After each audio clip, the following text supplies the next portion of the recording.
राजस्थान सरकार की कैबिनेट बैठक हो चुकी है और राजस्थान कैबिनेट की बैठक की महत्वपूर्ण घोषणाएं सरकारी कर्मचारियों के लिए बहुत बड़ी घोषणाएं की गई है। इसके अंतर्गत पुनरीक्षित वेतन नियम 2017 में संशोधन है। एमएसपी हेतु सिविल सेवा नियम सीसीए 1958 में संशोधन है।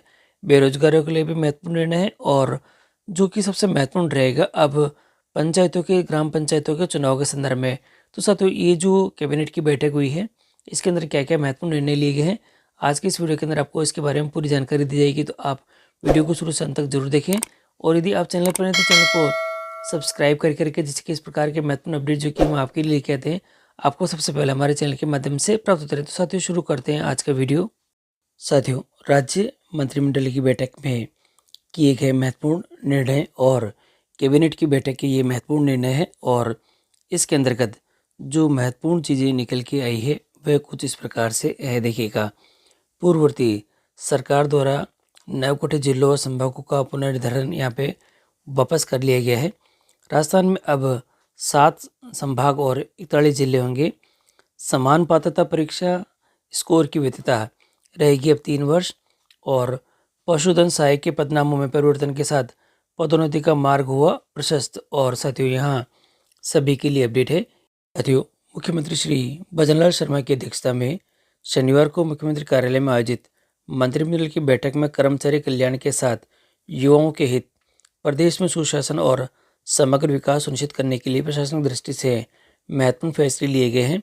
और संसदीय कार्य मंत्री श्री जोगाराम जी ने पत्रकार वार्ता में बताया कि कैबिनेट ने पिछले सरकार के जो समय गठित किए गए संभागों का पुनर्निर्धारण किया है और जिलों का भी, जिसके बाद अब संभाग में 7 जो संभाग रहेंगे और 41 जिले रहेंगे। और यहाँ दे रखा है कि पूर्व सरकार के राजनीतिक लाभ के लिए किया गया था नए जिलों और संभागों का गठन और पुनर्निर्धारण के लिए अब 8 जिले रहेंगे यहाँ पर यथावत और जो जिले हटा दिए गए हैं वह भी यहाँ पे बताए गए हैं। 9 जिले जिनमें अनूपगढ़, दूदू, गंगापुर सिटी, जयपुर ग्रामीण, जोधपुर ग्रामीण, केकड़ी, नीमका थाना, सांचौर, शाहपुरा तथा नवसृजित 3 संभागों बांसवाड़ा, पाली और सीकर को नहीं रखने का निर्णय मंत्रिमंडल द्वारा लिया गया है, यानी कि इनको यहाँ से अब हटा दिया है।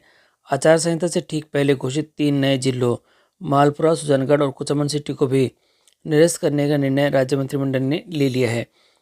और जिला परिषदों, पंचायत समिति और ग्राम पंचायतों का होगा पुनर्गठन, क्योंकि अब नए संभाग है और नए जिले हो गए हैं, इसलिए यहाँ पर दे रखा है कि पंचायतों के चुनाव के लिए यहाँ पर वापस थोड़ा सा यहाँ पर अपडेट यहाँ पे देखने को मिलेगा। इनमें नए जिलों के रहने वाले आम जन को जिलों के गठन का लाभ वास्तविक रूप से मिल सकेगा और जिला परिषदों, पंचायत समिति और ग्राम पंचायतों का पुनर्गठन होगा। साथियों, और पुनर्गठन के साथ ही अब हमें यहाँ देखने को मिलेगा कि जो पंचायतों के चुनाव होने वाले थे ये थोड़े से लेट होने के यहाँ पे आसार नज़र आ रहे हैं। और देखिएगा साथियों, कर्मचारी वर्ग को क्या मिला है ये मैं दिखा देता हूँ। साथियों, और जो कर्मचारी वर्ग हैं इनके लिए यहाँ पे थोड़ा सा अपडेट रहेगा एमएसपी के संदर्भ में और राजस्थान सिविल सेवा पुनरीक्षित वेतन नियम 2017 के नियम 14 की अनुसूची 1 में संशोधन है। देखिए साथियों, यहाँ पर जो सिविल सेवा पुनरीक्षित जो वेतन नियम दे रखा है 2017 के नियम 14 की अनुसूची 1 में संशोधन किया गया है और राजस्थान अधीनस्थ और लिपिकीय वर्गीय सेवा समान पात्रता परीक्षा नियम 2022 में सीईटी स्कोर की वैधता अब 3 वर्ष करने, पशुधन सहायक की पदोन्नति का तीसरा अवसर उपलब्ध करवाने तथा इसी संवर्ग के पदनामों के परिवर्तन के लिए सेवा नियमों में संशोधन की मंजूरी दे दी गई है। तो साथियों, यहाँ कर्मचारी वर्ग के लिए ये थोड़ा सा काफ़ी सारा बड़ा अपडेट देखने को मिलेगा। और अब आता है हमारे पास में एमएसपी के संदर्भ में। साथियों, मिनिमम एश्योर्ड कैरियर प्रोग्रेस यानी एमएससी पर परनिंदा के दंड का प्रभाव समाप्त कर दिया गया है। साथियों, श्री कोतारे ने बताया कि कार्मिकों के हित को ध्यान में रखते हुए मिनिमम एश्योर्ड करियर प्रोग्रेस यानी एमएसपी के तहत देय वित्तीय उन्नयन में राजस्थान सिविल सेवा यानी सीसीए के नियम 1958 के अंतर्गत अनुशासनिक कार्रवाई में अधिरोपित परिनिंदा के दंड के प्रभाव को समाप्त करने का अनुमोदन यहाँ पे किया गया है। तो ये थोड़ा सा सभी के लिए अपडेट रहेगा। और इन्होंने बताया कि वर्तमान में परिनिंदा से दंडित कार्मिक को 9/18/27 जो वर्ष की नियमित सेवा पर देय वित्तीय यूनियन का लाभ एमएसपी की निर्धारित तिथि के 1 वर्ष बाद मिल पाता था। और इन्होंने बताया कि राज्य मंत्रिमंडल ने कार्मिकों को होने वाले आर्थिक नुकसान को ध्यान में रखते हुए परिनिधा के दंड के एमएसपी के प्रभाव को समाप्त करने के लिए राजस्थान सिविल सेवा पुनरीक्षित वेतन नियम 2017 के नियम 14 की अनुसूची 1 में संशोधन के प्रस्ताव का अनुमोदन किया है। इससे पहले राज्य सरकार द्वारा सीसीए नियमों के अंतर्गत अनुशासनिक कार्रवाई में अधिरोपित परिनिधा के दंड को पदोन्नति प्रभाव भी समाप्त कर दिया गया है। तो साथियों, यहाँ पर जो 9/18/27 की नियमित सेवा पर जो परिनिधा के दंड से जो कार्मिक होते थे उनकी एसीपी या एमएसपी जो भी 1 वर्ष के बाद उनको मिलता था, अब वो नहीं होगा। अब उनको निश्चित समय के अंतराल पर ही 9/18/27 के ऊपर ही यहाँ पर उनको एमएसपी का लाभ यहाँ पे दिया होगा। इससे उनको आर्थिक नुकसान का यहाँ पे जो देखने को मिल रहा था वह अब यहाँ पे देखने को नहीं मिलेगा। तो साथियों, ये 2 बड़े अपडेट रहेंगे जो कि सरकारी कार्मिकों के लिए रहेंगे। इसी तरह और अभ्यर्थियों को बड़ी राहत, सीईटी स्कोर की वैधता 3 वर्ष कर दी गई है। खाद्य और नागरिक आपूर्ति मंत्री ने कहा है कि राजस्थान अधीनस्थ और लिपिकीय वर्गीय समान पात्रता परीक्षा नियम 2022 में सीईटी स्कोर की वैधता अब 1 वर्ष के बजाय 3 वर्ष के लिए रहेगी। इसके लिए नियमों में संशोधन की मंजूरी दे दी गई है। इन्होंने बताया कि सीईटी स्कोर की वैधता 1 वर्ष होने के कारण 1 साल वाले अगली सीईटी परीक्षा में अभ्यर्थियों की संख्या बढ़ती चली जा रही है। अत्यधिक संख्या में आवेदन आने पर बोर्ड को वित्तीय भार और कठिनाई का सामना करना पड़ता है। इसलिए सीईटी स्कोर की वैधता अवधि अब 3 वर्ष करने का निर्णय लिया गया है और इससे जो अभ्यर्थी है उनको काफ़ी सारा राहत देखने को मिलेगा। और इसी तरह से यहाँ दे रखा है कि राजस्थान जनजातीय क्षेत्रीय विकास राज्य और अधीनस्थ सेवा नियम 2001 के अंतर्गत आने वाले छात्रावास अधीक्षक यानी पुरुष ग्रेड 2, छात्रावास अधीक्षक महिला ग्रेड 2 को समान पात्रता परीक्षा की अनुसूची 1 स्नातक स्तर में शामिल किया जा रहा है। इस संशोधन के फलस्वरूप जो जनजातीय क्षेत्रीय विकास विभाग के पद सीईटी में शामिल किए जा सकेंगे। इससे परीक्षार्थियों को अधिक पदों पर चयन का प्रभाव यहाँ पर देखने को मिलेगा।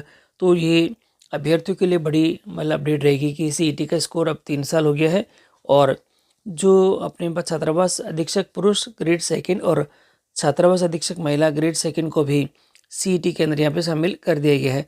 तो यहाँ पर इससे बड़ा फायदा यहाँ पे सभी को देखने को मिलेगा और पशुधन सहायक के पदनामों का परिवर्तन और तीसरी पदोन्नति का अवसर भी देखने को मिलेगा। खाद्य और नागरिकी जो आपूर्ति मंत्री ने बताया कि राजस्थान पशुपालन अधीनस्थ सेवा नियम 1977 की तकनीकी संवर्ग में पशुधन सहायक का पदोन्नति का तीसरा अवसर उपलब्ध कराने और इस संवर्ग के पदनामों में परिवर्तन के लिए सेवा नियम में संशोधन को मंजूरी दे दी गई है। इस नियम के अनुसार तीसरी पदोन्नति का अवसर देने के लिए मुख्य पशुधन प्रसार अधिकारी का नवीन पद सृजित किया गया है। देखिए यहाँ पर क्योंकि तीसरी पदोन्नति जब इनको मिलेगी तो नया पद भी होना चाहिए, इसलिए इन्होंने पशुधन प्रसार अधिकारी का नवीन पद यहाँ पर सृजित कर दिया गया है। और पशुधन सहायक का पदनाम अब पशुधन निरीक्षक और पशु चिकित्सा सहायक का पदनाम पशुधन प्रसार अधिकारी रहेगा। सहायक सूचना अधिकारी का पदनाम वरिष्ठ पशुधन प्रसार अधिकारी किया जा रहा है। इसे संवर्ग के अधिकारियों को आत्मसम्मान और कार्यकुशलता में वृद्धि देखने को मिलेगी और आर्थिक लाभ भी यहाँ पर देखने को मिल सकेगा। तो सरकारी कर्मचारियों के लिए ये भी यहाँ पर थोड़ा सा अपडेट यहाँ पे देखने को मिलेगा। और उच्च शिक्षा के क्षेत्र में दानदाताओं के सम्मान व अन्य दानदाताओं को प्रोत्साहन देने के उद्देश्य चूरू के राजकीय माध्यमिक महाविद्यालय सिद्धमुख का नामांकन श्रीमती शकुंतला देवी राजकीय महाविद्यालय सिद्धमुख करने का स्वीकृति यहाँ पे प्रदान की गई है।